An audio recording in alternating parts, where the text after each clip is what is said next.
"Take the pretty one," her father offered the Duke, but he looked at the rejected sister in the shadows. The Duke was supposed to marry her sister. Instead, he turned his gaze to her, the rejected one standing in the shadows. What did he see in the invisible sister that everyone else missed? Hello, lovely. If you're enjoying this historic romantic tale, I'd be so grateful for a like or a subscribe.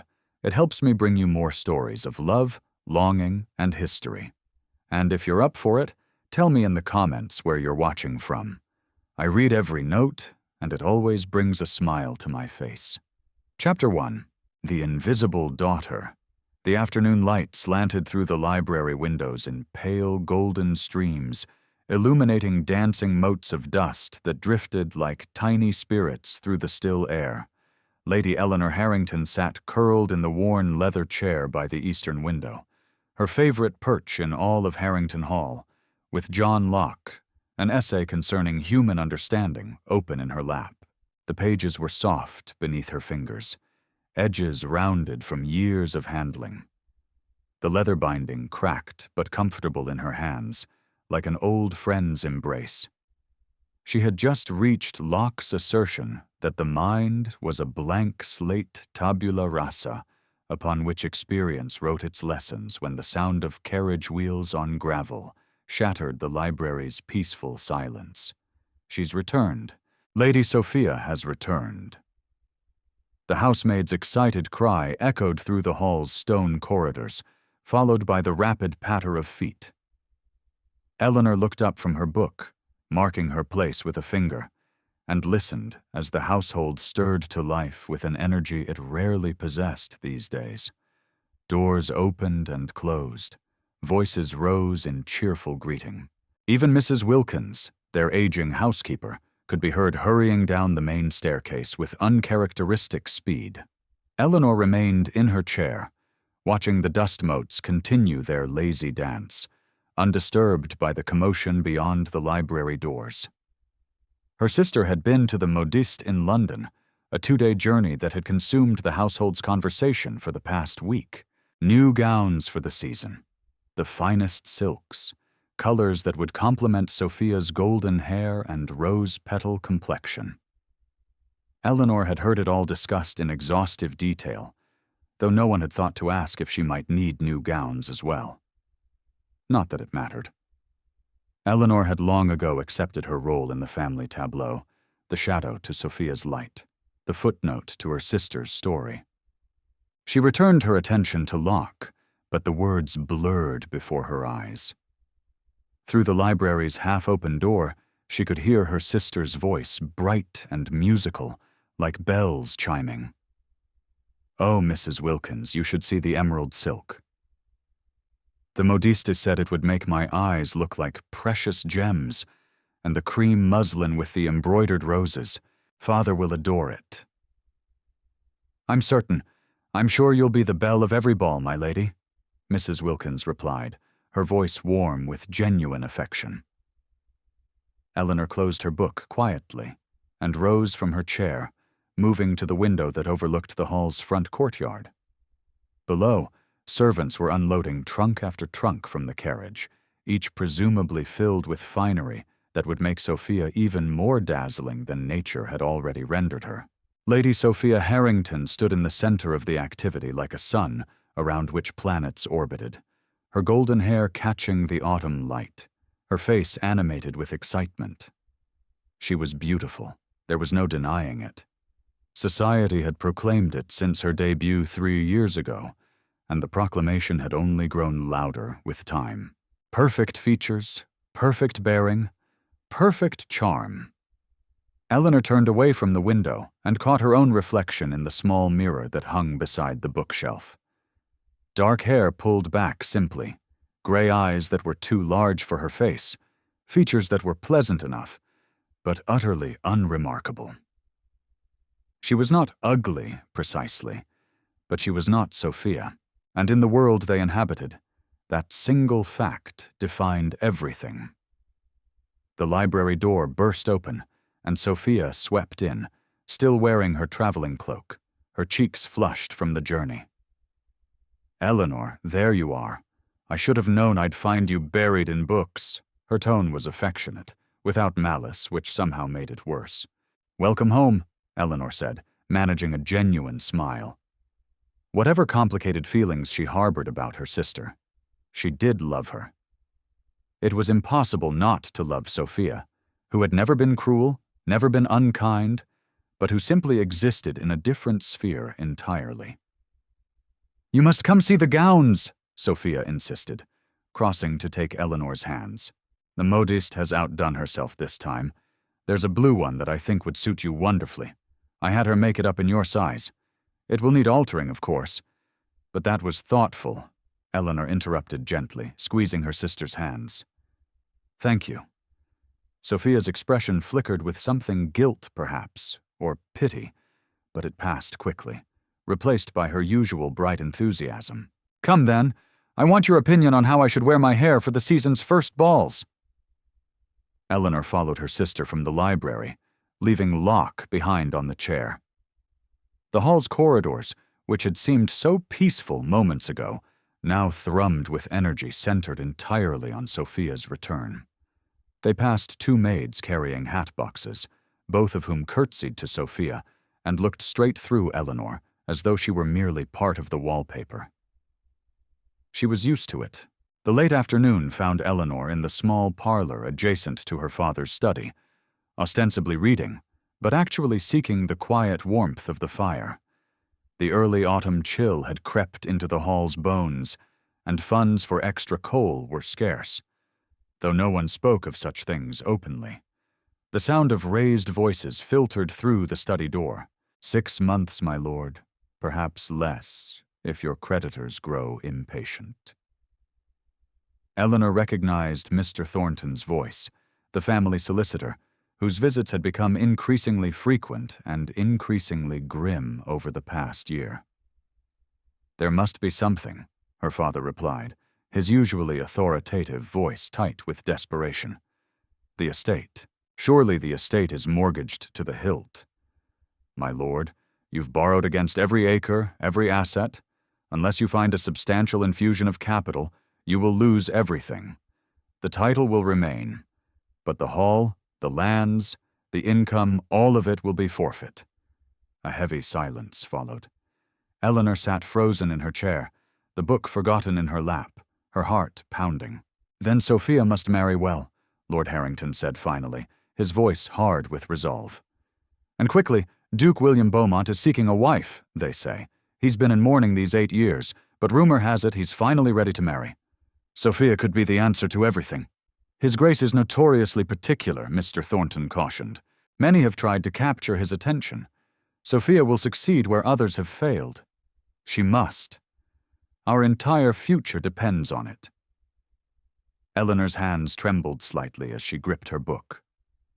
6 months, complete ruin, and Sophia, beautiful, charming Sophia, was to be the sacrifice that saved them all.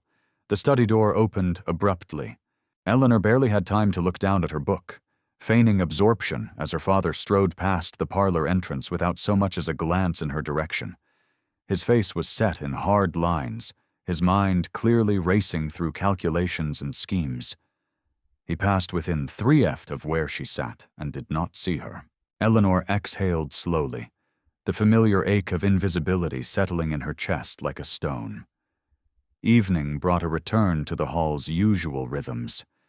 Dinner was a quiet affair. The family dining room felt too large for 3 people. The empty chairs a reminder of better times when aunts and uncles and cousins had filled the house with noise and laughter. Lord Harrington was distracted, speaking little, his gaze constantly drifting to Sophia as though seeing her anew, calculating her worth in the marriage market. Sophia chatted about London, the modiste, the ladies she'd encountered shopping.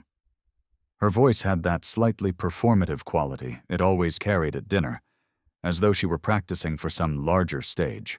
Eleanor ate quietly, contributed little to the conversation, and was not missed when she excused herself before dessert.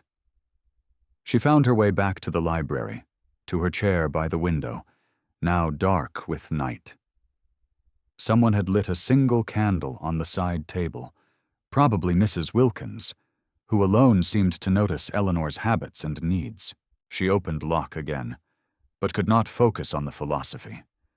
Her mind kept returning to the overheard conversation, to her father's desperate words, to the impossible weight now resting on Sophia's slender shoulders. Sophia must marry well. Not Eleanor. Never Eleanor. The thought had never even crossed Lord Harrington's mind that his younger daughter might be of use in solving the family's crisis. She was simply too inconsequential, too easily forgotten.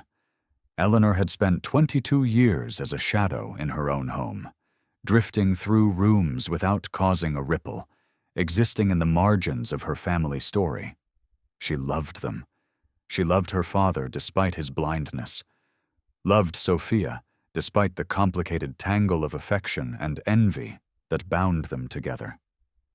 But the loneliness of perpetual invisibility had carved a hollow space inside her that no amount of books could fill. The sound of hoofbeats on gravel drew her attention to the window. A messenger on horseback, riding fast despite the darkness. She watched as he dismounted at the entrance, watched as a footman took an envelope from him. Moments later, Sophia's delighted cry echoed through the hall. "Father, father, come quickly. An invitation." From Duke William Beaumont himself.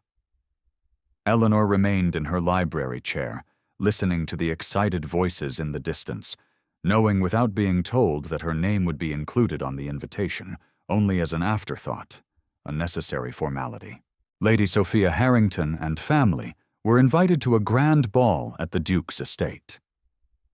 The trap was set. The game had begun, and Eleanor, as always, would watch from the shadows while her sister stepped into the light. She looked down at the book in her lap, at Locke's careful reasoning about the nature of human understanding, and felt the weight of a truth the philosopher had never addressed. That understanding oneself, seeing one's own worth, meant nothing if the world had already decided you were invisible. The candle flickered in a draught, casting dancing shadows across the page. Outside her library sanctuary, Harrington Hall hummed with new energy, new hope. All of it centered on Sophia's golden beauty and the Duke who might save them all. And Eleanor, alone with her books and her thoughts, allowed herself one moment of selfish longing, wondering what it might feel like to be seen, truly seen, by someone who looked past the surface to the person beneath. Then she closed her book, extinguished her candle, and disappeared into the darkness of the hall's corridors. A ghost in her own home. Chapter 2. The arrangement. The week that followed the Duke's invitation transformed Harrington Hall into a hive of frenzied activity. Seamstresses arrived at dawn and worked by candlelight into the evening, their needles flashing as they adjusted hems and took in seams, the scent of lavender sachets mixed with the sharper smell of new fabric. And everywhere Eleanor turned, she encountered bolts of silk, scattered pins, and harried servants rushing from room to room. All of it centered on Sophia. The morning room had been converted into a fitting chamber, where Sophia stood on a raised platform like a statue being sculpted. Turning this way and that, as Madame Laurent, the modiste, fussed over the drape of emerald silk. "The neckline must be perfect, my lady," Madame Laurent muttered through a mouthful of pins. "His Grace will notice every detail." Eleanor watched from the doorway, unnoticed as usual, as her sister stood perfectly still, her arms extended while two assistants adjusted the sleeves. Sophia's face was serene, almost blank, the expression she wore when she retreated into herself, becoming the beautiful object everyone required her to be. Lady Eleanor. Eleanor turned to find Madame Laurent's youngest assistant, a girl barely 16, holding a dress of pale gray muslin. "For you, my lady, for the fitting." The dress was simple, almost severe in its lack of ornamentation. Eleanor recognized it as the afterthought. It was made up quickly from leftover fabric, designed to ensure she would blend seamlessly into the wallpaper of whatever ballroom she occupied. The fitting took less than 10 minutes. No one fussed over the drape of her hem or worried whether the neckline flattered her complexion. The assistant marked a few adjustments with chalk, nodded, and moved on to more important tasks. Eleanor caught her reflection in the standing mirror as she changed back into her day dress. In the gray gown, she looked like a ghost, pale, insubstantial, easily overlooked, which was, she supposed, exactly the point. Lord Harrington had converted his study into a training ground of sorts. Eleanor passed by one afternoon to find him coaching Sophia on the art of conversation, pacing before her like a general preparing his troops for battle. You must be charming, but not forward, interested but not desperate. You must laugh at his jests, but not too loudly. You must, Father, please. Sophia interrupted, a rare edge to her voice. I understand what is required. Do you? Lord Harrington stopped his pacing, fixing his elder daughter with an intense stare. Do you truly understand what hangs in the balance? You are the solution to all our problems, my dear. The Duke is our salvation. You cannot, you must not fail us. Eleanor, standing unnoticed in the doorway, watched her sister's shoulders tighten, watched the way Sophia's hands clenched in her lap before she forced them to relax, to settle gracefully, perfectly. I will not fail you, Father, Sophia said quietly, her voice stripped of its usual music. Lord Harrington nodded, satisfied, and returned to his pacing, listing all the ways Sophia must present herself to capture a duke's attention. Eleanor slipped away before either of them noticed her presence. The weight of expectations settling over Sophia was almost visible, like dust accumulating on a shelf, layer upon layer until the original surface disappeared beneath it. That night, Eleanor was reading by candlelight in her chamber when a soft knock sounded at her door. Come in, she called, surprised. No one knocked at her door after dark. Sophia entered, still in her dressing gown, her golden hair loose around her shoulders. In the flickering candlelight, she looked younger, less polished, almost fragile. I couldn't sleep, Sophia said, hovering near the door, as though uncertain of her welcome. Eleanor set aside her book and gestured to the chair beside her bed. Sit with me. Sophia crossed the room and sank into the chair, drawing her knees up beneath her like a child seeking comfort. For a long moment, neither sister spoke. Do you ever feel like a thing rather than a person? Sophia asked finally, her voice barely above a whisper. Eleanor's breath caught. It was the most honest question her sister had ever asked her. Yes, Eleanor answered simply. Every day, Sophia looked at her then, really looked at her, and Eleanor saw something raw and desperate in her sister's eyes. But before Eleanor could reach out, before she could offer comfort or solidarity, Sophia's expression shuddered. The mask slipped back into place. Beautiful, serene, untouchable. I should let you sleep, Sophia said, rising abruptly. The week ahead will be exhausting. She was gone before Eleanor could find words to call her back, leaving only the faint scent of rose water and the echo of a vulnerability too frightening to examine. Eleanor stared at the closed door for a long time before returning to her book, though the words swam meaninglessly before her eyes. The library became Eleanor's refuge from the chaos consuming the hall. While seamstresses sewed and dancing masters taught Sophia the latest steps, Eleanor buried herself in research. She told herself she was simply curious, but truthfully she was starving for any scrap of information about the man who had become the center of their household's desperate hopes, Duke William Beaumont. The name appeared in various books and periodicals scattered throughout her father's collection. She pieced together a portrait from fragments. Born in 1785, inherited the dukedom at 23 when his father died suddenly. By all accounts, a serious young man, scholarly with progressive views that occasionally raised eyebrows among the more conservative members of the peerage. And then the tragedy that had defined him. 8 years ago, the woman he loved, Lady Victoria Langley, had died in a riding accident. The Duke had retreated from society, becoming something of a recluse, managing his estates with capable efficiency, but attending no balls, hosting no parties, living in what the gossip columns called splendid isolation. Until now, until he had decided finally to seek a wife. Eleanor found a political pamphlet tucked between 2 books on agricultural reform. She almost missed it, but the Duke's name on the cover caught her eye. On the Necessity of Educational Reform by William Beaumont, Duke of Ravenswood. She opened it carefully and began to read. The arguments were cogent, passionate, radical. The Duke advocated for broader access to education, including, and Eleanor's pulse quickened as she read Classical Education for Women. He quoted Mary Wollstonecraft. He argued that denying half the population access to learning was not only unjust, but economically foolish. A mind is not determined by the body that houses it. He wrote, "To assume women incapable of serious thought is to arm our society with willful ignorance." Eleanor read the pamphlet 3 times, committing whole passages to memory.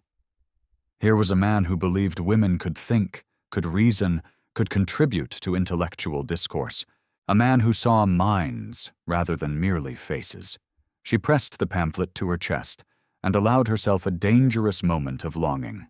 What would it be like to converse with such a man, to discuss philosophy, politics, ideas that mattered, to be seen not as an ornament or a disappointment, but as a thinking person worthy of engagement? The fantasy was foolish. She knew the Duke would see what everyone else saw. Beautiful Sophia, the obvious choice, the perfect Duchess. And Eleanor would remain invisible as always. She returned the pamphlet to its shelf and extinguished her candle, but sleep was long in coming. The day before the ball, Eleanor found her father in the corridor outside his study. She had a question about which wrap would be appropriate for evening, a small thing hardly worth mentioning, but she had no one else to ask. "Father, might I?" "Not now, Eleanor." Lord Harrington waved her off without looking at her, his attention focused on the letter in his hand. Then, as though remembering something, he glanced up. "Actually, yes. Tomorrow evening, I need you to stay out of the way. This is Sophia's night. The Duke must see her clearly, without distraction. I need you to be invisible." The words were spoken casually, without malice or particular emphasis.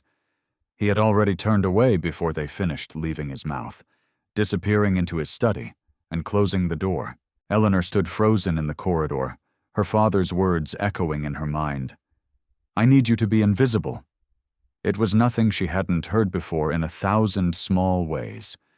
But the casual cruelty of it, the unthinking dismissal cut deeper than it should have. She pressed her palm against the wall to steady herself, willing away the sting of tears. She was already invisible. Had been her entire life.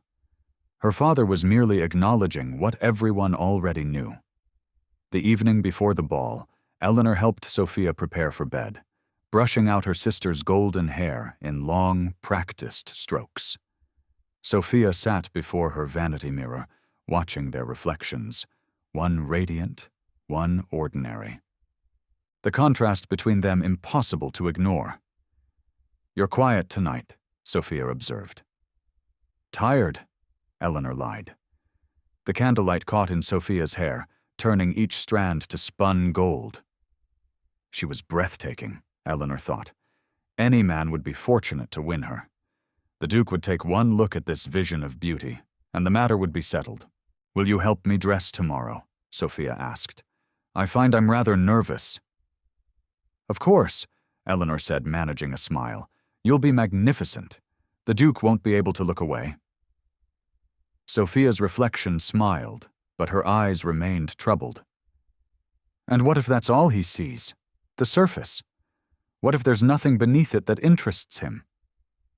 Eleanor paused mid-stroke, surprised by the question. But before she could formulate an answer, Sophia shook her head, banishing the moment of vulnerability. Never mind foolish thoughts before a ball. Help me with these pins. Eleanor helped her sister prepare for bed, sorted her jewelry for the following evening, and wished her pleasant dreams. As she left Sophia's chamber and returned to her own, she carried with her a tangle of emotions too complex to name love and envy, hope and resignation, compassion, and the dull ache of knowing that tomorrow night she would watch from the shadows while her sister stepped into the light that might save them all. In her own chamber, she lay awake long into the night, thinking of a duke who believed women's minds mattered, and wondering if such a man truly existed outside the pages of political pamphlets. Tomorrow she would find out. Tomorrow she would be invisible as requested. And somewhere in the darkest hours before dawn, Eleanor admitted to herself what she had been trying desperately to deny. That, despite everything, despite logic and experience, and 22 years of evidence to the contrary, a small, foolish part of her heart dared to hope. Chapter 3. The Duke's Gaze. The Duke's estate emerged from the twilight like something from a fairy story, all golden windows and elegant proportions, its classical facade illuminated by hundreds of torches that lined the sweeping drive. Eleanor pressed closer to the carriage window, watching the great house grow larger as they approached, her stomach tight with apprehension.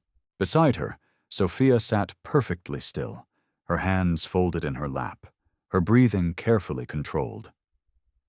The emerald silk of her gown shimmered in the dim carriage light, and even in this confined space, she looked like a masterpiece painted by one of the great artists. Lord Harrington, seated across from them, had not stopped talking since they left Harrington Hall. "Remember," Sophia smiled, but not too broadly, "laugh at his conversation. Ask intelligent questions, but do not dominate the discussion." "And Eleanor, I know, Father," Eleanor said quietly. "I'll stay out of the way." He nodded, already dismissing her, his attention returning to Sophia. "This is our moment. Do not waste it." The carriage rolled to a stop.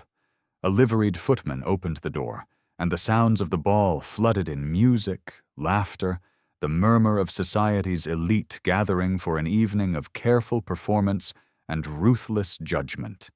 Sophia descended first, her movements graceful, practiced.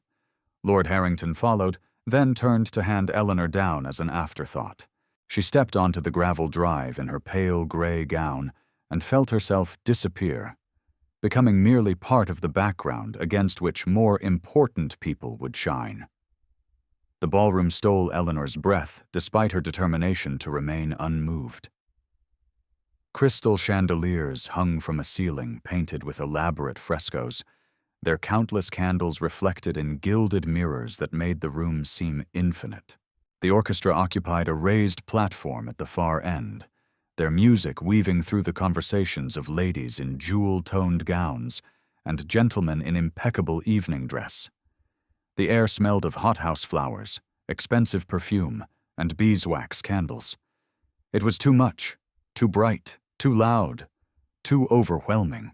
Eleanor felt the urge to flee, warring with curiosity as Lord Harrington guided them through the crowd, accepting greetings from acquaintances, while steering purposefully toward the receiving line. And there, at the center of it all, stood Duke William Beaumont. He was taller than Eleanor had imagined, broad-shouldered, with dark hair that fell slightly over his forehead, despite obvious attempts to tame it. Handsome, certainly, but it was not his features that arrested her attention. It was the quality of stillness about him, the sense of a man who had learned to armor himself against the world. Grief had etched faint lines around his eyes and mouth, lending his face a gravity that set him apart from the younger, more carelessly cheerful men surrounding him. He moved through the obligations of hosting with quiet dignity, greeting each guest with courtesy, but without the affected charm of aristocratic performance. There was something almost weary about him, Eleanor thought, as though he were going through expected motions while his thoughts remained elsewhere. "Your Grace," Lord Harrington's voice rose above the general din as he positioned himself before the Duke, Sophia at his side like a prize being presented. "May I have the honor of presenting my daughter, the finest jewel in all of England, Lady Sophia Harrington." Sophia curtsied perfectly, her golden hair catching the candlelight, her smile luminous. Eleanor, standing slightly behind and to the side, watched the Duke's expression carefully. He bowed, said something appropriate, asked Sophia to dance. Society watched approvingly as the Duke led Sophia to the floor for a waltz. Lord Harrington beamed with satisfaction. Eleanor felt her heart sink with the inevitability of it all. Beautiful Sophia and the handsome Duke. The perfect match, the expected outcome. She slipped away while her father's attention was focused on the dancing couple, moving through the crowd with the ease of someone accustomed to being overlooked. The press of bodies made her anxious, the noise overwhelming, and she found herself gravitating toward the quieter edge of the ballroom. A wall of floor-to-ceiling bookcases occupied one end of the room, a curious choice for a ballroom, but Eleanor blessed whoever had designed it. She approached the shelves like a drowning person, reaching for solid ground. The books were real, not merely decorative. She ran her fingers along the spines, finding comfort in their familiar solidity.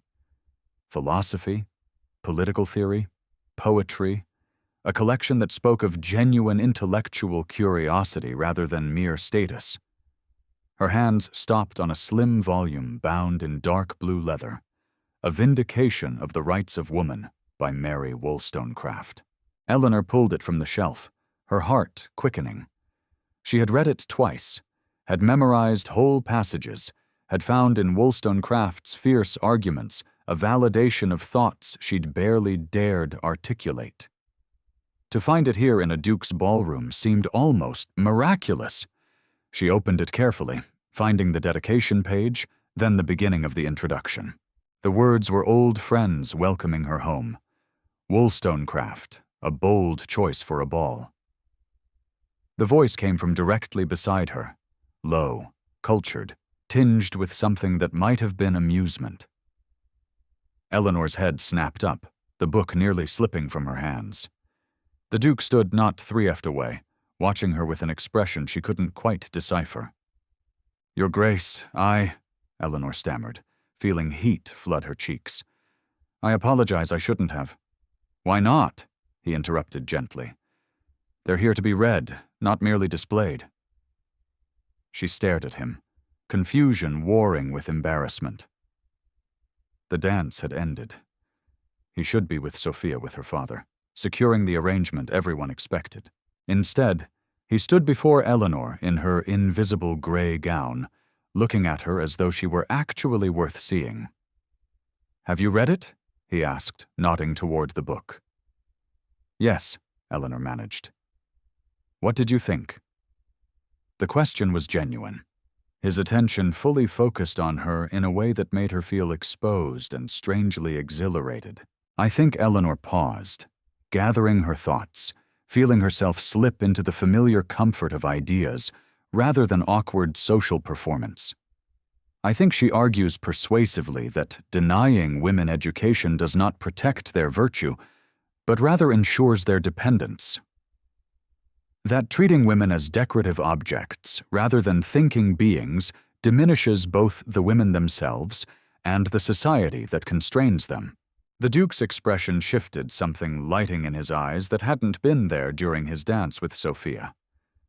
"You disagree with her critics, then, those who claim she advocates for unwomanly behavior?" "Her critics confuse independence with impropriety," Eleanor said, warming to the subject, forgetting her nervousness. "They cannot imagine a woman who thinks and remains virtuous, as though the two qualities were somehow incompatible. But surely virtue grounded in genuine understanding is stronger than virtue maintained through ignorance."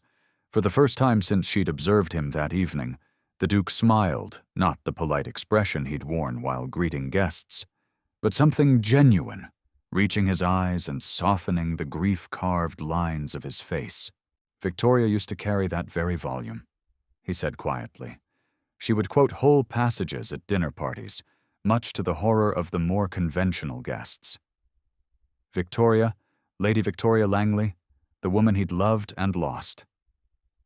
"I'm sorry," Eleanor said softly. "I didn't mean to. Please don't apologize." The Duke's voice was firm, but not unkind. "It's been 8 years since anyone spoke to me about ideas rather than condolences. I find I've missed it."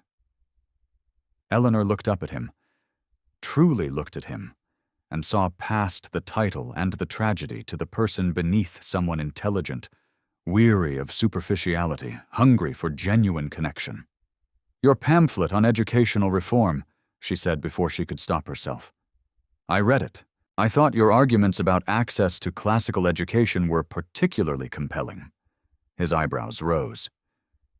"You've read my pamphlet?" "I read everything I can find," Eleanor admitted. "My father's library is limited, but I make do." "And what do you think of your Grace?" Lord Harrington's voice cut through the moment like a blade. Eleanor stepped back instinctively as her father materialized beside them, his expression hovering between confusion and alarm. Sophia stood slightly behind him, her perfect composure showing the first hairline cracks of uncertainty. "Forgive me, Your Grace," Lord Harrington said, his smile strained. "My younger daughter has a habit of wandering. I hope she hasn't troubled you. Lady Sophia was just mentioning how much she enjoyed your dance." "Not at all," the Duke said, his tone courteous but distant. The warmth that had animated his face during conversation with Eleanor had shuttered, replaced by the polite mask of aristocratic obligation. Lady Eleanor and I were discussing literature, a refreshing conversation. He turned back to Eleanor, and for a moment their eyes met. Something passed between them. Recognition, perhaps, or possibility, or the beginning of understanding. "I hope we might continue our discussion another time, Lady Eleanor," he said quietly. Then he bowed, acknowledged Sophia and Lord Harrington with appropriate courtesy, and moved away to greet other guests, leaving Eleanor standing breathless and confused beside the bookcase. Lord Harrington turned on her the moment the Duke was out of earshot. "What did you say to him?" he hissed. "You were supposed to stay invisible, not I did nothing, Father," Eleanor said, still holding Wollstonecraft's book. "He approached me. Well, see that it doesn't happen again. Sophia is the one he should be noticing." He took Sophia's arm and steered her away, already planning his next approach. Eleanor remained by the bookcases, carefully returning the blue volume to its place on the shelf. Her hands trembled slightly. The Duke's words echoed in her mind. "I hope we might continue our discussion another time." Across the ballroom, she caught sight of him speaking with an elderly couple, performing his duties as host with quiet efficiency. But once, just once, his gaze swept back across the room and found her standing by the books. Their eyes met for a heartbeat. Then he looked away. Eleanor pressed her palm against the bookshelf, steadying herself against the strange electric feeling coursing through her. For the first time in her life, someone had looked at her, truly looked at her, and seen not an invisible shadow, but a person worth knowing. It was terrifying, it was wonderful, and Eleanor had absolutely no idea what to do with it. Chapter 4. The Calling. The morning after the ball, Eleanor woke to the sound of her father's voice echoing through the hall's corridors. "He's calling this afternoon. The Duke himself, Mrs. Wilkins, we must prepare the drawing room immediately. Sophia, you must wear the cream muslin. No, the rose silk. It brings out your complexion." Eleanor lay in bed, listening to the household erupt into joyful chaos, and tried to convince herself that the previous evening had meant nothing. The Duke had been polite, curious perhaps, but the conversation by the bookcase had been a momentary aberration, a brief distraction, before he returned to the serious business of courting Sophia. That was the natural order of things. That was how the world worked. She rose and dressed in a simple morning gown of pale blue, then made her way to the breakfast room where she found Sophia already seated, pushing eggs around her plate without eating. "Congratulations," Eleanor said quietly, taking her seat. "Father seems certain the Duke is coming to declare himself. Arsenios." Sophia looked up, her expression unreadable. "Does he?" Before Eleanor could respond, Lord Harrington swept into the room, already dressed for receiving callers despite the early hour. "Sophia, you must eat something. You look pale, Eleanor." He paused, seeming to notice her for the first time. "Yes, well, you may join us in the drawing room when the Duke arrives. It would be odd if you weren't present." How generous, Eleanor thought, but kept the bitterness from her face.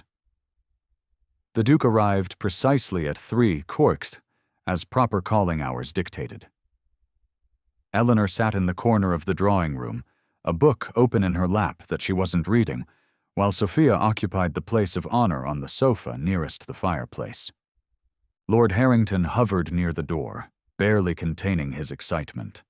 When the Duke entered, he carried a bouquet of late-season roses, their petals just beginning to fade at the edges. He presented them to Sophia with appropriate courtesy, inquired after her health, commented on the pleasant weather. All perfectly correct, all utterly distant. Then his gaze found Eleanor in her corner. "Lady Eleanor," he said, crossing to where she sat. "What are you reading?" She held up the book, a volume of Voltaire's philosophical essays that she'd discovered in her father's library. "Ambitious reading for an afternoon," the Duke observed, and she could have sworn she saw amusement in his eyes.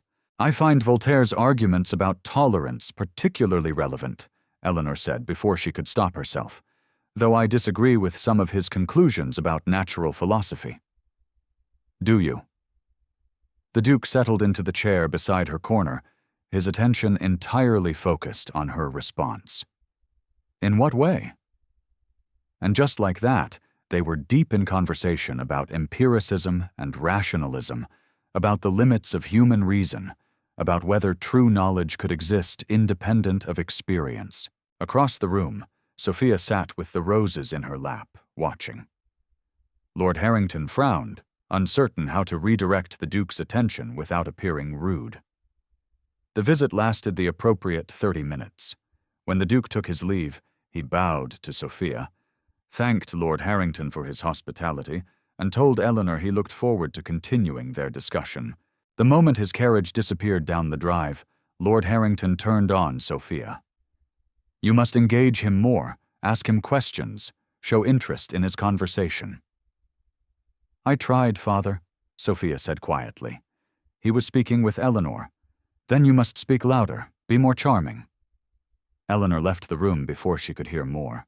Her book clutched against her chest, her mind spinning with confusion. The pattern repeated itself over the following 2 weeks.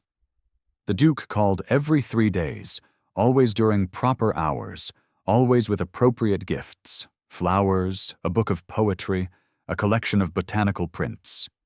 He was unfailingly courteous to Sophia, attentive to Lord Harrington, and scrupulously proper in all his conduct. But his conversations were always with Eleanor. He asked about her reading. She asked about his work on educational reform. They debated the merits of various philosophers, discussed political theory, argued good-naturedly about whether poetry or prose better captured truth. Time disappeared when they spoke, the rest of the room fading until there was only the exchange of ideas, the thrill of being genuinely understood. Eleanor began to anticipate his visits with a mixture of excitement and dread. Each conversation made the next separation more difficult. Each thoughtful question, each moment of intellectual connection carved deeper into her carefully guarded heart. Sophia grew quieter with each visit, her perfect composure showing cracks like fine porcelain under pressure. She performed her role flawlessly, smiled at the right moments, offered tea with graceful hands, never showed anger or resentment. But Eleanor saw the tightness around her sister's eyes, the way her shoulders tensed when the Duke turned his attention away from her. Lord Harrington remained stubbornly oblivious, attributing the Duke's interest in Eleanor to mere politeness. "He's being kind to your sister because she's here," he told Sophia after the 4th visit. "But you must work harder to capture his real attention, be more vivacious, laugh more. Show him what an excellent duchess you would make." Eleanor wanted to scream at her father's blindness. But what would be the point? He saw what he needed to see, what the world had taught him to value. The 5th visit changed everything. The Duke arrived on a crisp afternoon when the autumn leaves were at their peak, the gardens ablaze with gold and crimson. After the usual pleasantries in the drawing room, he made an unexpected request. "The day is remarkably fine," he said, addressing Lord Harrington. "Might I impose upon your hospitality and request a walk in your gardens? I've heard they're quite beautiful this time of year." Lord Harrington nearly fell over himself, agreeing. "Of course." "Your Grace, Sophia, accompany the Duke." "I was hoping," the Duke interrupted gently, "that both Lady Sophia and Lady Eleanor might join me. I find the conversation flows more easily with a small group. It was an unusual request, but not improper." Lord Harrington hesitated, then nodded. The 3 of them walked out into the garden, Sophia on the Duke's right arm, Eleanor on his left, though she had not taken his offered arm, keeping a proper distance instead. They had barely reached the rose arbor when a maid appeared, breathless. "Lady Sophia, forgive me, but your mother requests your presence. She has need of your opinion on the menu for tomorrow's dinner." It was obviously contrived. Lady Harrington had never consulted Sophia about menus in her life. But Sophia, reading the situation with the sharp intelligence she usually kept hidden, simply nodded. "Of course, Your Grace, Lady Eleanor. Please excuse me." She swept away, leaving Eleanor alone with the Duke among the fading roses. Panic fluttered in Eleanor's chest. This was improper.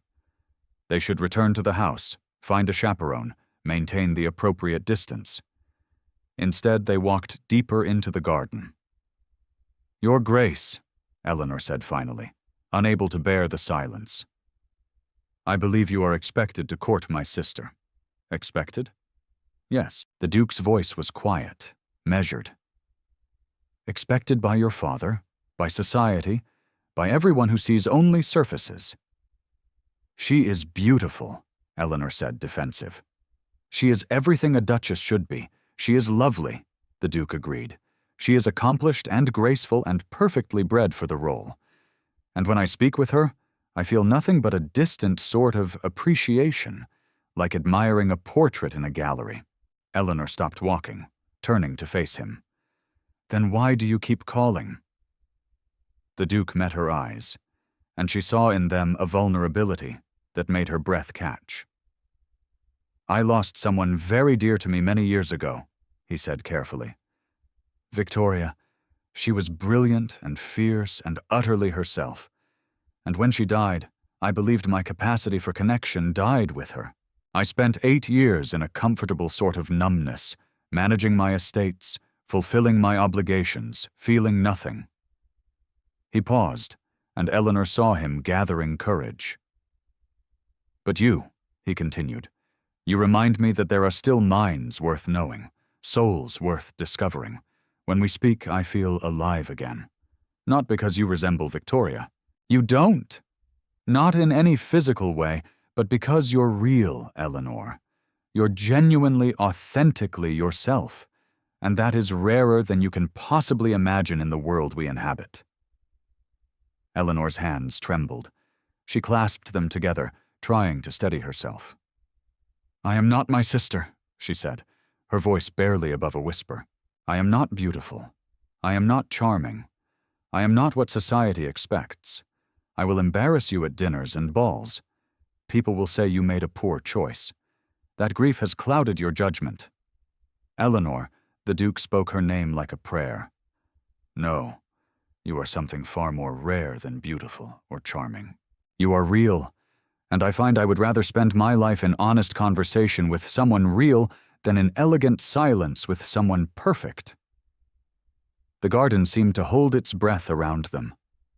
Fallen leaves crunched softly beneath their feet. The scent of late roses hung in the cooling air. "I don't know what to do with this," Eleanor admitted, tears threatening. "I don't know how to want something this much without being terrified of losing it." "Then be terrified," the Duke said gently. "Be uncertain. Be yourself. That's all I ask." The sound of footsteps on gravel interrupted them. Lord Harrington probably come to ensure propriety, or to redirect the Duke's attention back to Sophia. The Duke stepped back, restoring proper distance. "I should return you to the house." They walked in silence, but everything had changed.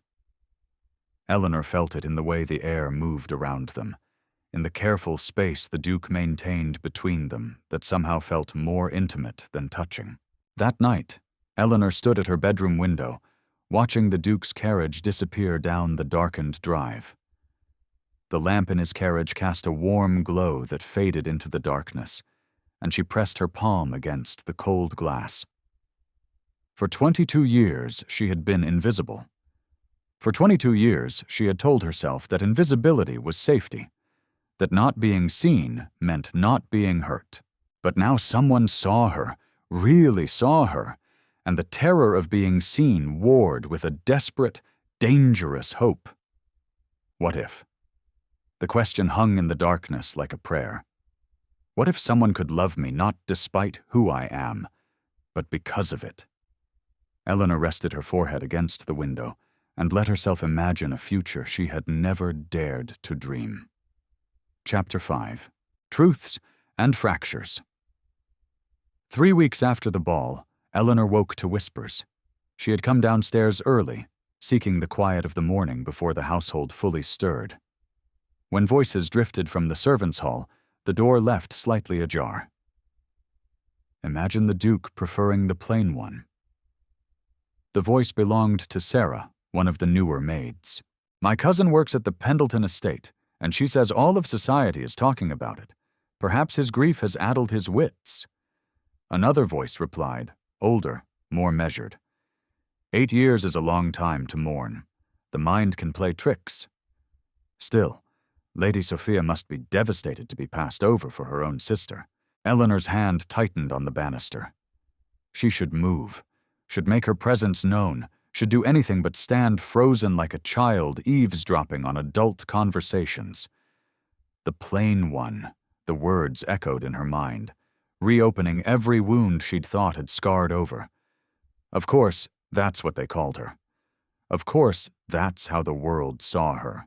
Not as Eleanor, not as a person with thoughts and feelings, but as the plain one, defined entirely by what she lacked in comparison to Sophia and the Duke's interest, explained away as madness, as grief-induced delusion, not as genuine attraction or intellectual connection, but as something wrong with him. Eleanor turned and climbed the stairs back to her room. Her appetite for breakfast vanished. By afternoon, the whispers had apparently reached her father's ears. Eleanor was in the small parlor attempting to read when Lord Harrington's voice thundered from the doorway. "My study now?" She rose on unsteady legs and followed him, dread settling in her stomach like a stone. He closed the study door behind them with barely controlled force. "What have you done?" His face was flushed, his hands trembling with anger or panic or both. 3 weeks, Eleanor. 3 weeks of the Duke calling, and only now do I understand what's been happening under my own roof. Father, you have been sabotaging your sister's future. He paced before his desk like a caged animal, deliberately engaging him in conversation, displaying your learning like some kind of blue stocking, distracting him from the purpose of his visits. The purpose of his visits? Eleanor's voice rose despite her intention to remain calm. He calls because he wishes to. He speaks with me because he chooses to. I have done nothing but answer his questions honestly. Honestly? Lord Harrington spat the word. You will cease these intellectual displays immediately, When the Duke calls, you will remain silent. You will let Sophia shine as she should. You will remember your place in this family." Something inside Eleanor cracked. 22 years of being overlooked, of being invisible, of never being quite enough. It all came pouring out. My place. She faced her father squarely, tears threatening, but her voice steady. "And what is my place, Father? To sit quietly in corners, to make myself smaller so Sophia can appear larger. I have done nothing but be myself. Perhaps that is the problem. I have never been enough for this family." Lord Harrington stared at her as though seeing a stranger. "You are being hysterical." "I am being honest," Eleanor interrupted. "For the first time in my life, someone sees me. Actually sees me, not as Sophia's shadow, not as the disappointing second daughter, but as myself. And you cannot bear it because it doesn't fit your plans. Our family is facing ruin." Lord Harrington's voice cracked. "Sophia must marry well. She must save us. You have no right to interfere. I have every right to exist," Eleanor shouted, shocking them both. "I have every right to be seen, to be wanted, to matter." The silence that followed was deafening. Eleanor turned and fled before her father could respond, before the tears could fall, before she said something that would shatter their relationship beyond repair. She found refuge where she always did, in the library, in the worn leather chair by the window, surrounded by books that had been her companions when people failed her. The tears came then, hot and bitter. She pressed her face into her hands and let herself break. Let the pain of being the plain one, of being told she was sabotaging her sister's happiness simply by being herself, wash over her in waves. She didn't hear the door open, didn't notice she wasn't alone until a handkerchief appeared in her field of vision. "Here," Sophia said softly. Eleanor looked up, startled, to find her sister settling into the chair beside her. Sophia's perfect composure showed cracks. Her eyes were red-rimmed, her hands twisting in her lap. "I heard Father shouting." Sophia said half the house heard him. "I'm sorry," Eleanor managed, wiping her eyes. "I never meant to. Don't." Sophia's voice was firm. "Don't apologize, not for this." They sat in silence for a long moment, the afternoon light slanting through the dusty windows, illuminating the space between them. "I have been jealous of you, Eleanor," Sophia said finally, her voice barely above a whisper. Eleanor stared at her sister. "Of me? You who have everything," Sophia laughed, but it was a broken sound. "Everything. I have been a thing, Eleanor. A beautiful thing, carefully maintained and displayed, but a thing nonetheless. You have always been free to be yourself, to read what you choose, to think what you wish, to exist without the weight of everyone's expectations crushing you." "Free," Eleanor echoed. "I have been invisible." Yes, Sophia said, meeting her eyes. "But invisible means unseen. I have been seen constantly, but never truly known. Do you understand the difference?" Eleanor saw tears tracking down her sister's perfect face, the first genuine emotion she'd witnessed from Sophia in years. 3 years ago, Sophia continued, her voice shaking, I fell desperately in love with Captain James Whittaker. He was the second son of a baronet, respectable, but with no title, no fortune. When Father discovered our attachment, he forbade it immediately. James left for India, and she pressed the handkerchief to her eyes. I have been dying slowly ever since. Every ball, every suitor, every performance of being the perfect daughter. It's been a kind of living death. Sophia, Eleanor breathed, reaching for her sister's hand. The Duke should choose you, Sophia said fiercely. You make each other come alive. I see it when you speak together. The way you both lean forward, the way the rest of the room disappears. I see the way he looks at you, Eleanor, and I wish. Her voice broke. I only wish someone would look at me that way. Not at my face, not at what I represent, but at me. Eleanor squeezed her sister's hand, understanding flooding through her. They had both been trapped, one by beauty, one by its absence, one admired but unknown, one unseen but free to think. I'm terrified, Eleanor confessed. What if I'm not enough? What if this is a fantasy that will shatter the moment he truly knows me?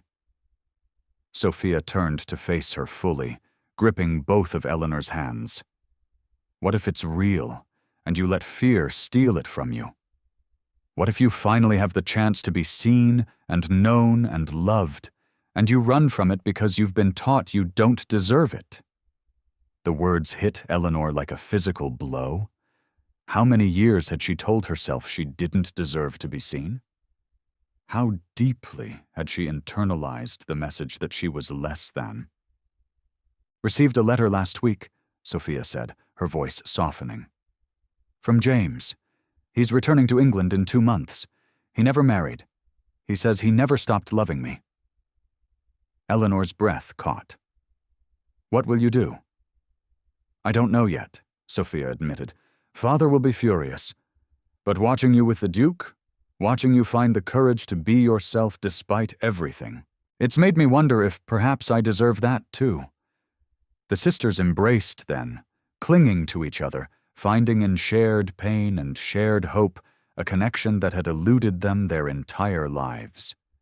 Sophia's tears soaked into Eleanor's shoulder, and Eleanor's into Sophia's.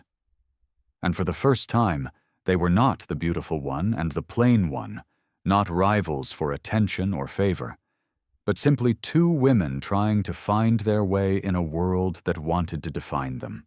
When they finally pulled apart, Sophia wiped her eyes and managed a watery smile. What will you do? She asked. Eleanor thought of the Duke, of their conversations, of the way he looked at her as though she mattered.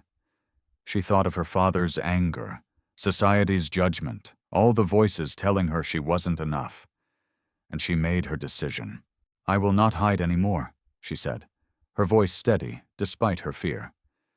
And I will be honest with him about everything. The Duke deserves to know the truth about our family's financial situation, about Father's desperation, about all of it. If his interest in me is real, it should survive honesty. Sophia nodded. And if Father tries to stop you, then I will finally stop being invisible by choice, Eleanor said. I have spent 22 years making myself small to fit into spaces that were never meant for me. No more. They sat together as the afternoon light faded. Two sisters who had finally seen each other clearly, finding strength in solidarity. Outside the library, the household continued its anxious preparations. Lord Harrington, no doubt plotting how to salvage Sophia's prospects. But in the quiet sanctuary of books and dusty light, Eleanor and Sophia made their own plans. Plans that had nothing to do with what society expected, and everything to do with what they deserved. For the first time in her life, Eleanor felt the weight of invisibility lifting. It was terrifying. It was exhilarating. And she was finally ready. Chapter 6. The Offering and the Debt. The invitation arrived on thick cream paper sealed with the Duke's crest in burgundy wax. Lord Harrington read it 3 times before his hands stopped trembling. The Duke of Ravenswood requests the pleasure of the Harrington family's company for tea at Ravenswood Hall. This is it, he said, his voice tight with barely suppressed hope. A formal invitation to his estate. He means to make an offer. Eleanor, standing by the window with a book she wasn't reading, felt her stomach clench.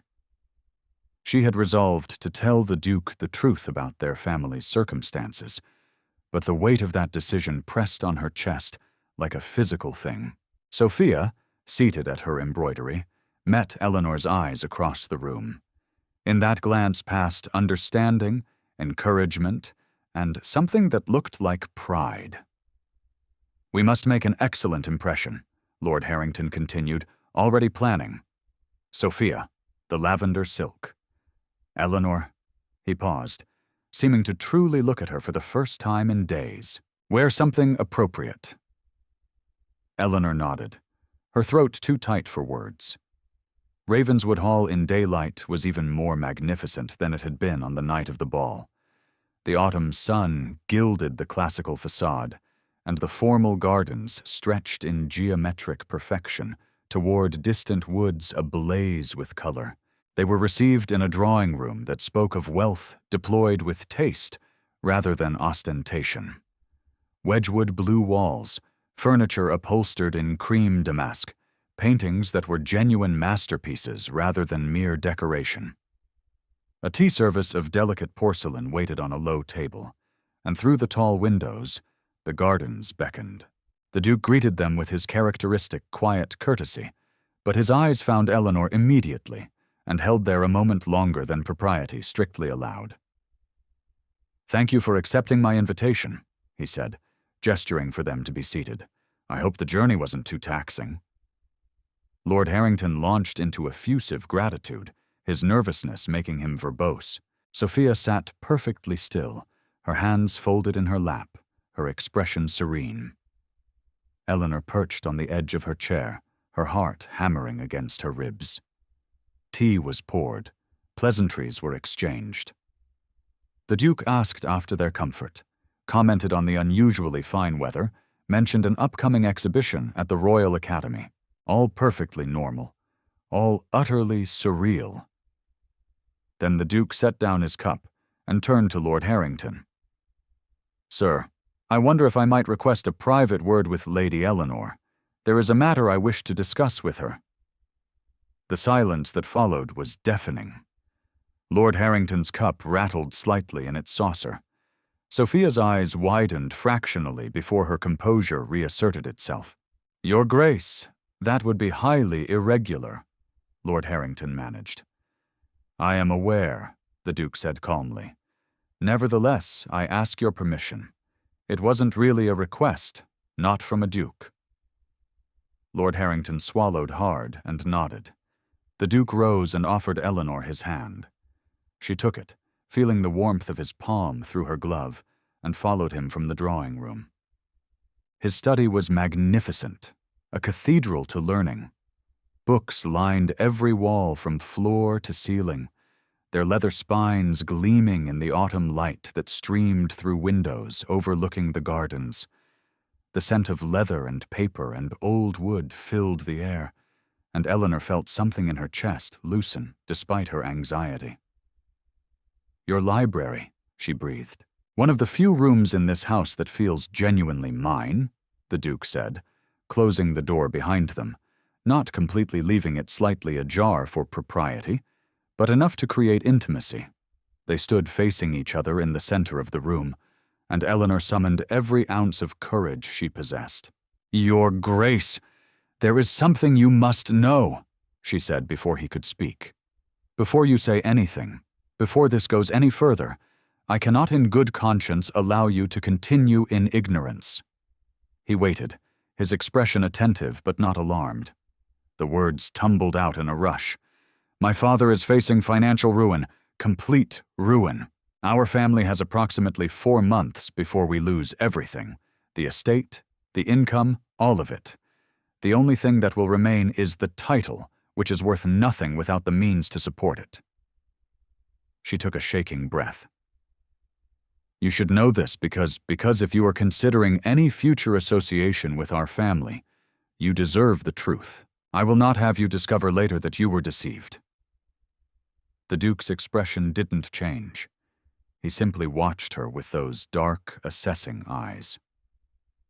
"I know," he said quietly. Eleanor's world tilted. "You know, I make it my business to know the circumstances of anyone I might ally myself with," the Duke said, taking a step closer.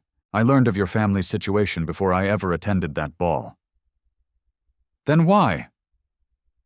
Eleanor couldn't finish the question. Her mind spun with implications. The Duke moved closer still, near enough that she could see the fine lines around his eyes, the slight imperfection where an old scar marked his left eyebrow. Because financial circumstances have nothing to do with the worth of a person's mind, heart, or soul, he said, his voice low and intense. I did not come to that ball seeking a transaction, Lady Eleanor. I came because I have been alone for 8 years, and I was weary of loneliness. I came hoping to find. I don't know what I was hoping for, but I found you. Eleanor's hands trembled. She clasped them together to still them. But I will not court you under false pretenses, the Duke continued. I want to help your family, not as payment for your hand, not as leverage or obligation, but because it is within my power to do so, and because your father's desperation has trapped both his daughters in cages they didn't build.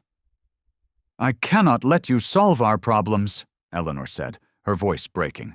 It wouldn't be right. It would mean I came to you because of money, because of necessity. Then don't let me, the Duke interrupted gently. Let me solve them for Sophia's sake, for your mother's sake, for the servants who would lose their positions. What happens between us should be separate from financial obligation. I want your choice to be free, Eleanor, genuinely free. No one had ever offered her freedom before. The concept was so foreign that she couldn't quite grasp it. Free, she echoed. I am not proposing, the Duke said, and she heard vulnerability in his voice. Not yet. I am asking if you would allow me to court you properly with no debts between us, no obligations, no pressure, just possibility. Just two people discovering whether what we found in conversation might grow into something more. The study was very quiet. Through the windows, Eleanor could see gardeners working in the distance, autumn leaves drifting down like golden rain. The world continued, oblivious to the fact that her entire life was reordering itself in this moment. I am terrified, she whispered. I know, the Duke said. So am I. What if I'm not enough? What if society's judgment proves too much?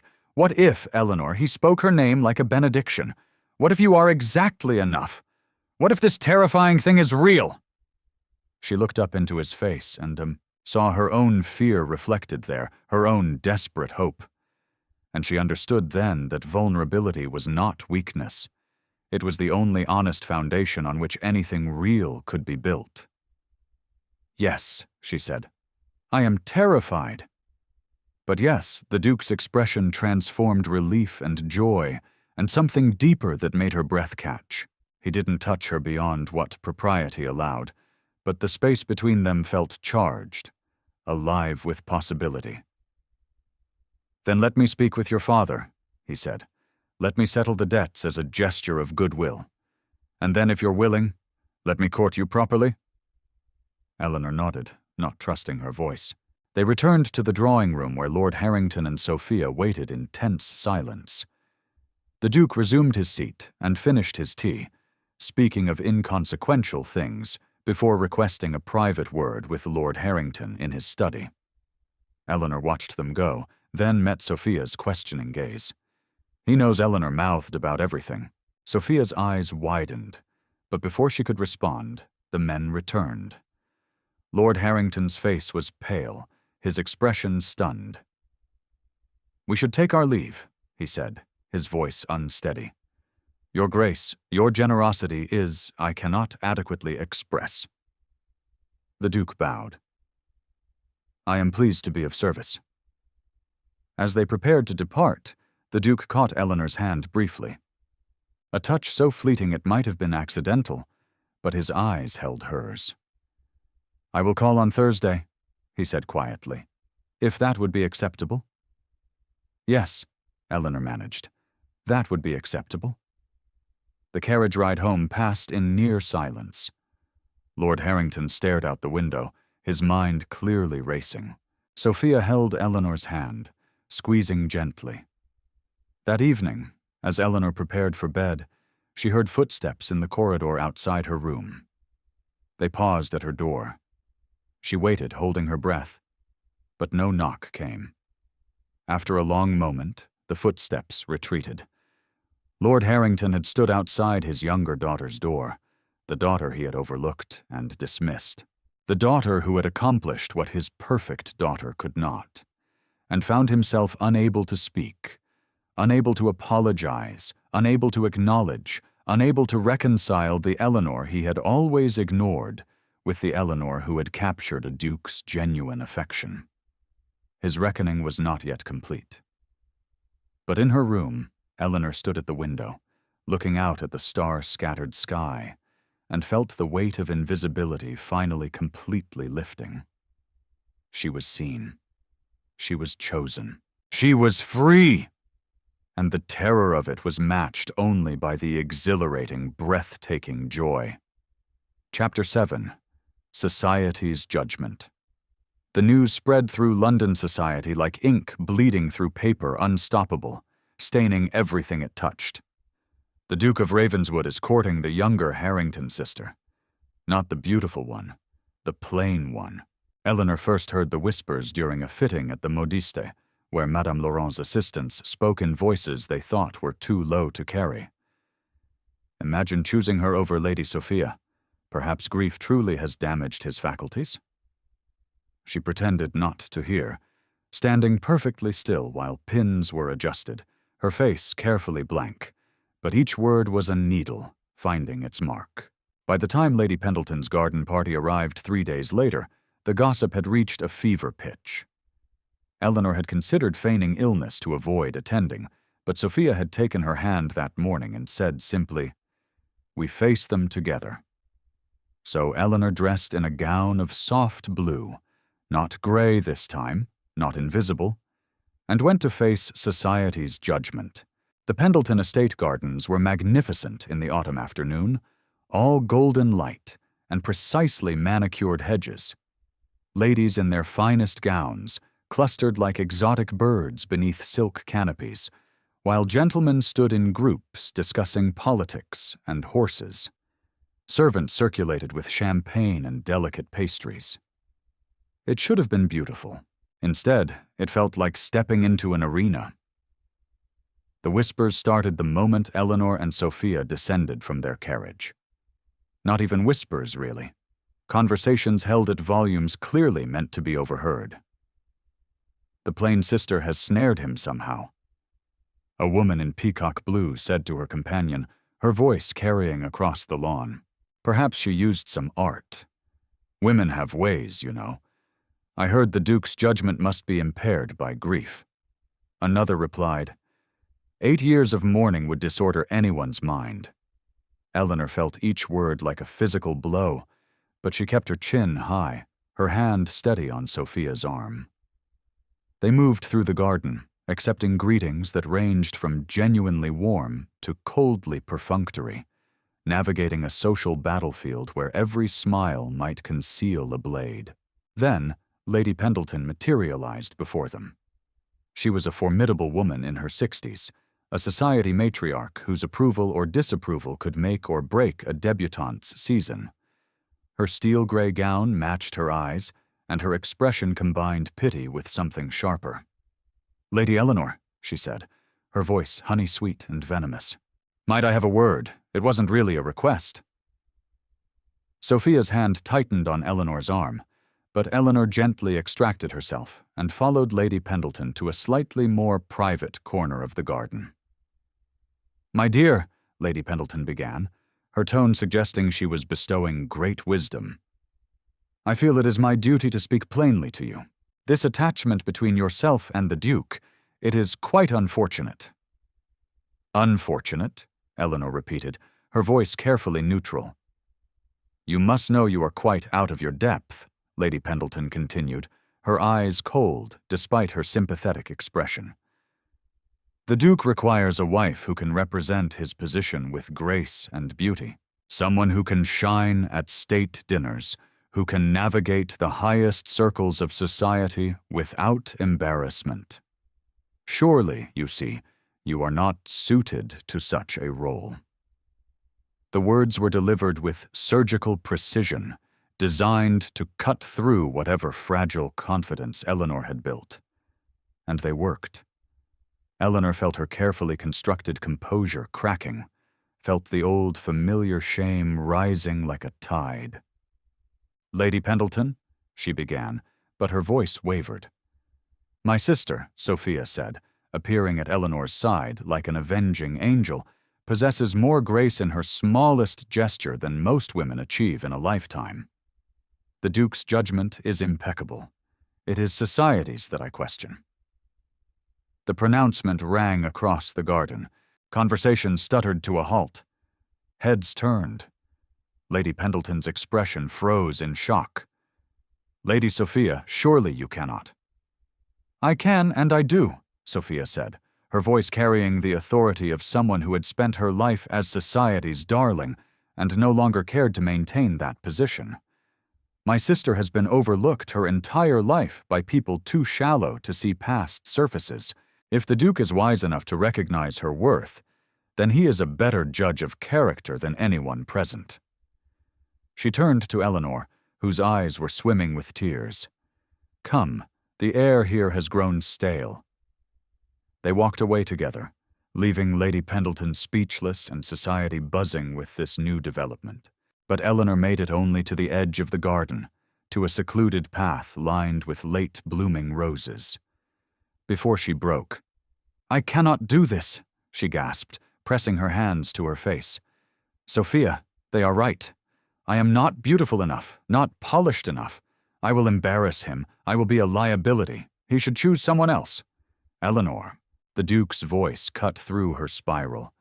She looked up to find him standing a few feet away, his expression concerned, intense. Sophia, reading the situation with her usual acuity, melted away down the path, leaving them alone in the sheltering shade of the rose arbor.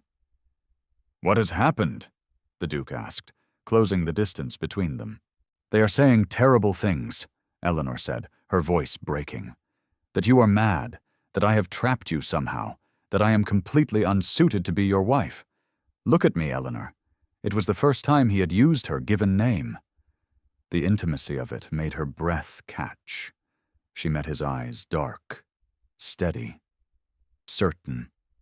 I have spent 8 years in a tomb of grief, he said, his voice low and fierce, surrounded by society's most beautiful women, feeling nothing but a distant sort of numbness. You brought me back to life.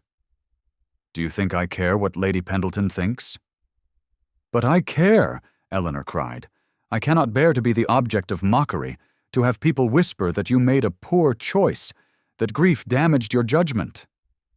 Then we will prove them wrong, the Duke said, stepping closer, his hands moving to grip her arms gently, steadying her together. But I need to know, Eleanor, are you rejecting me because of your own doubts or because of their judgment? The question cut to the heart of everything. Eleanor stared up at him, tears streaming down her face, and was forced to confront her deepest fear. Was she running because she genuinely believed she wasn't enough? Or because she had spent so long being told she wasn't enough, that she could no longer distinguish her own voice from society's? I am afraid, she whispered. I am afraid I will wake up and discover this was a dream. That I am still invisible, still overlooked, still the disappointing daughter who never quite measured up. I am afraid that one day you will look at me and see what everyone else sees, the plain one, the forgettable one, and wonder what you were thinking. The Duke's expression softened. One hand moved from her arm to cup her face, his thumb brushing away tears. You have never been invisible to me, he said. From the moment I saw you at that ball, reading Wollstonecraft, genuinely absorbed in ideas rather than performing for an audience, I saw you. I see you still. I see a woman of remarkable intelligence, fierce honesty, and a depth of character that makes every other woman I've met seem like shadows on a wall. They will never accept me, Eleanor said, but her voice was weakening. Some will, the Duke countered. Some already do, and those who don't, their opinions matter less to me than one honest conversation with you. He paused, his eyes searching hers. I do not want to be invisible anymore.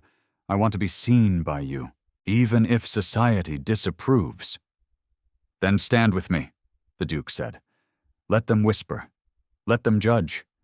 We will build something real, something that doesn't require their approval to exist. But I need you to choose this, Eleanor, not out of duty or desperation, but because you want it." Eleanor looked up at this man who saw her, truly saw her, who had offered her freedom and then stood firm when she was most afraid. She thought of 22 years of invisibility, of making herself small, of accepting that she was less than, and she chose differently. "I do not want to be invisible anymore," she said, her voice growing stronger. "I want to be seen by you, by myself. Even if society disapproves, even if they whisper, even if they never accept me, I want to try. I want this." The Duke smiled, that genuine smile that transformed his grief-marked face into something beautiful. "Then let us return to the party," he said, offering his arm. Together, Eleanor took his arm, feeling the solid warmth of him beside her, and they walked back down the rose-lined path toward the garden party and its judging eyes. The whispers rose like a wave when they appeared Eleanor's hand on the Duke's arm, his posture protective, both their expressions resolute. Lady Pendleton's face went through several fascinating transformations. Other guests stared openly, but Sophia was there smiling with fierce pride. And a few faces, the Duchess of Somerset, old Lord Hartfield, Lady Sarah Whitmore, showed not judgment, but approval. Eleanor held her head high and did not let go of the Duke's arm. That evening, as Eleanor prepared for bed, a soft knock sounded at her door. "Come in," she called, expecting Sophia. Instead, Lord Harrington entered, looking older and more uncertain than she had ever seen him. "Father?" Eleanor said, surprised. He stood in the doorway, struggling visibly with words that clearly didn't come easily. "I have failed you as a father," he said finally, his voice rough.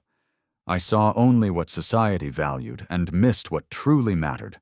For 22 years, I looked past you, dismissed you, treated you as though you were somehow less than your sister. I cannot undo those years. I cannot give you back what I took through my blindness." Eleanor's throat tightened. "But I see you now," Lord Harrington continued. "And I am proud of your courage, proud of the woman you have become despite my failures. You have more strength than I ever recognized. It wasn't a complete redemption. Years of hurt couldn't be erased with one conversation. But it was a beginning, an acknowledgement, an apology, a tentative step toward something better." "Thank you, Father," Eleanor said softly. He nodded, unable to say more, and withdrew. Eleanor stood alone in her room, looking at her reflection in the mirror, the same face she had always had, unremarkable, ordinary, not the face society celebrated, but seen, chosen, valued. She smiled at her reflection, and finally, for the first time in her life, liked what she saw. Chapter 8. The Gala and the Declaration. 4 weeks had passed since the garden party, and Eleanor had spent them learning what it meant to be courted properly. There had been walks in the park, with Sophia accompanying as chaperone, where she and the Duke discussed everything from political philosophy to their favorite novels. Dinners at both estates where conversation flowed easily, despite Lord Harrington's lingering nervousness. Afternoons in the Duke's magnificent library, where he had given her free rein to explore his collection, and they had debated the merits of various authors until the light faded. She had grown more confident with each passing day, more certain that this was real, that she was genuinely wanted. But tonight was the ultimate test. The Duke's gala was the event of the season. Every person of consequence in London society would be there, watching, judging, waiting to see what the Duke would do. Eleanor stood before her mirror as Sophia fastened the last button on her gown, deep sapphire silk that they had chosen together, elegant and understated, honoring Eleanor's own style rather than trying to compete with conventional beauty. "You look magnificent," Sophia said, stepping back to admire her work. Not because of the gown, though it's lovely. Because you look like yourself. Confident, ready. Eleanor met her sister's eyes in the mirror. I'm terrified. Ahem. Good, Sophia said, smiling. That means it matters.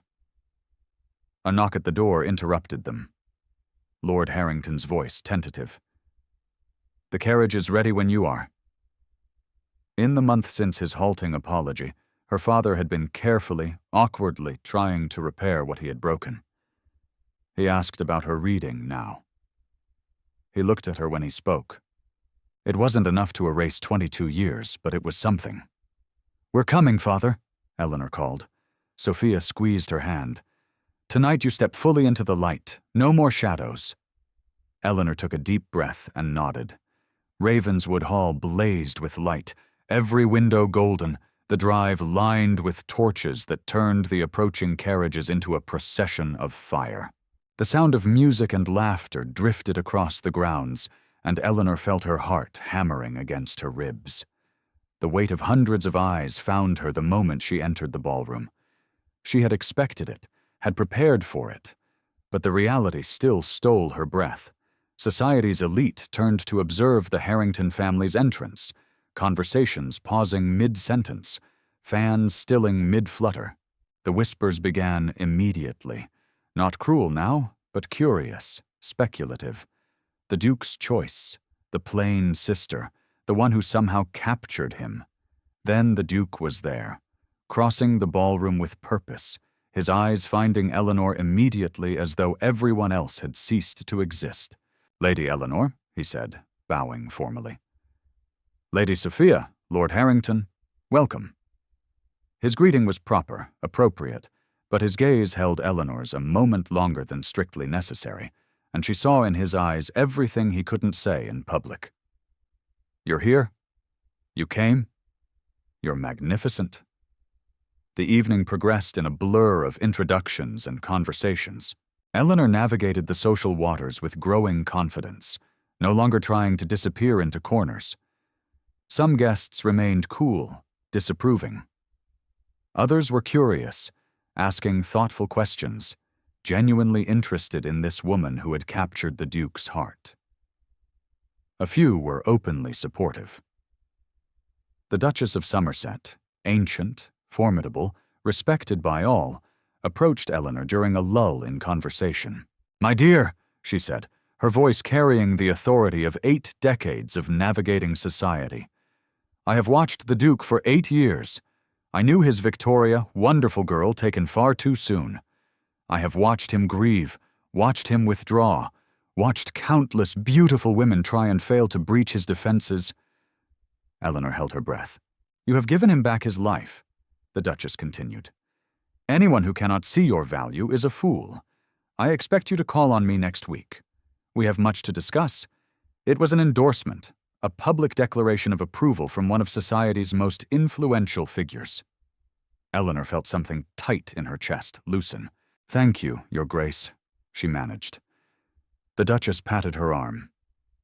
Stand firm, child. You're stronger than you know. The moment came as the clock struck 10. The Duke crossed the ballroom, the crowd parting before him, and stopped in front of Eleanor. The music had paused between sets. The entire room fell silent. Lady Eleanor, he said, his voice carrying in the sudden quiet, would you do me the honor of this dance? It was the question everyone had been waiting for. Eleanor's hand trembled slightly as she placed it in his. Yes, she said clearly, I would be honored. The orchestra began a waltz, something sweeping and romantic that filled the ballroom with sound. But as the Duke led Eleanor onto the floor, as his hand settled at her waist and hers on his shoulder, the music faded to background noise. The world narrowed to just the two of them. They moved together, turning in perfect synchronization, and Eleanor forgot to be nervous, forgot the watching eyes, forgot everything except the man before her. I see you, Lady Eleanor, the Duke said quietly. His voice meant only for her. Not as the sister in the shadows, but as yourself. As the woman who challenged me, who made me want to live again, who brought light back into my carefully guarded heart. Eleanor felt tears threatening, but kept them at bay through sheer will. "I have spent my life invisible," she said, finding her voice, finding her courage. "But you taught me that I was not invisible. I was simply waiting to be seen by the right eyes." The Duke's expression softened, transformed. "Will you marry me, Eleanor?" he asked, the words carrying the weight of everything they had built together. "Will you stand beside me, not as an ornament, but as a partner? Will you challenge me, debate with me, build a life of substance with me?" The ballroom seemed to hold its breath. Eleanor looked up at this man who saw her, truly saw her, who had offered her not just love, but freedom, partnership, genuine equality. "Yes," she said, her voice clear and certain, no longer afraid. "I choose myself, and I choose you."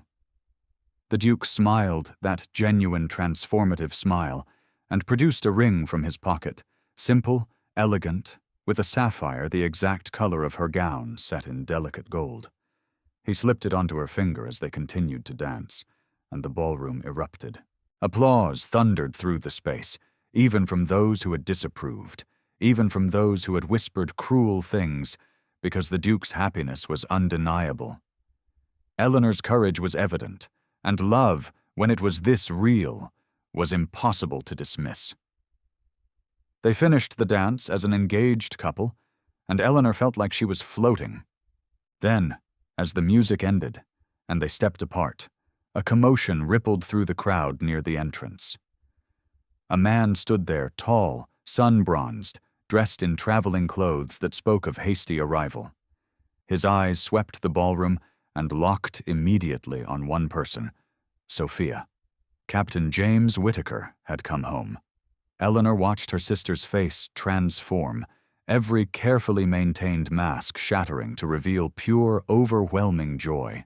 Sophia moved across the ballroom like a woman in a dream, and the captain met her halfway, taking her hands, saying something Eleanor couldn't hear, but could read in every line of his body. "I never stopped loving you." The Duke leaned close to Eleanor. "I tracked him down 3 weeks ago," he whispered, sent a letter explaining the situation.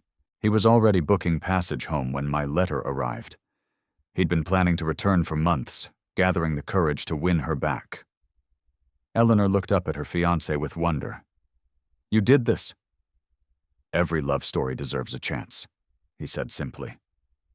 Across the room, Lord Harrington watched both his daughters, one newly engaged to a duke, one reunited with her lost love, and Eleanor saw understanding finally dawn on his face, the cost of his blindness, the years wasted trying to force his daughters into shapes that didn't fit them, the happiness he had nearly destroyed through narrow vision. He met Eleanor's eyes across the ballroom and nodded. Not forgiveness earned, but acknowledgement given. The gala continued, but now 2 love stories were blooming amid the music and champagne and society's fascinated whispers. Later, when the crowd had thinned slightly and the initial excitement had settled, Eleanor and the Duke slipped away to the terrace. The autumn night was crisp and clear. Stars scattered across the sky like diamonds. The gardens stretched before them in geometric beauty, and the sounds of the gala drifted through the open doors behind them. Distant, unimportant.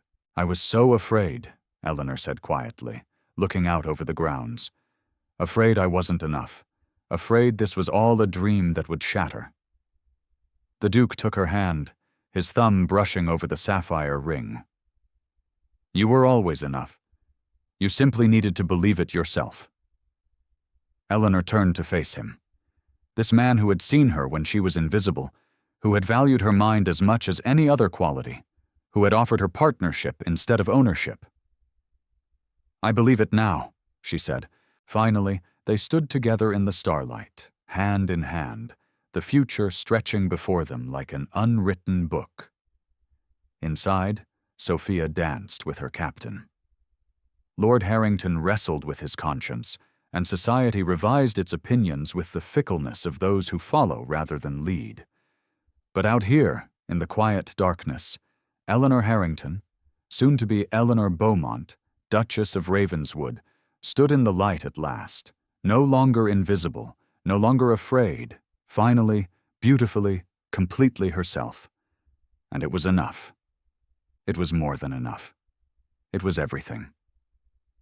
And so, dear listeners, Eleanor Harrington stepped out of the shadows and into a love that saw her true worth. Sometimes the greatest love stories aren't about being chosen despite our flaws.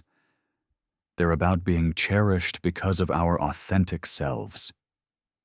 If this story touched your heart, please show your support by hitting that like button. It helps more people discover these tales of hope and unexpected romance. Subscribe to Lyra's Romance Stories and ring the notification bell so you never miss our next journey into love, courage, and happy endings. What did you think of Eleanor and the Duke's story? Have you ever felt invisible only to be truly seen by someone special? Share your thoughts in the comments below. I read every single one, and I love hearing how these stories resonate with you. And if you're craving more historical romance with strong heroines who refuse to be defined by society's expectations, check out the story in the card above. You'll love it. Until our next story, remember, you are not invisible. You are simply waiting to be seen by the right eyes, and when that moment comes, have the courage to step into the light. This is Lyra reminding you that true love sees the soul, not just the surface. Sweet dreams, and I'll see you in the next story.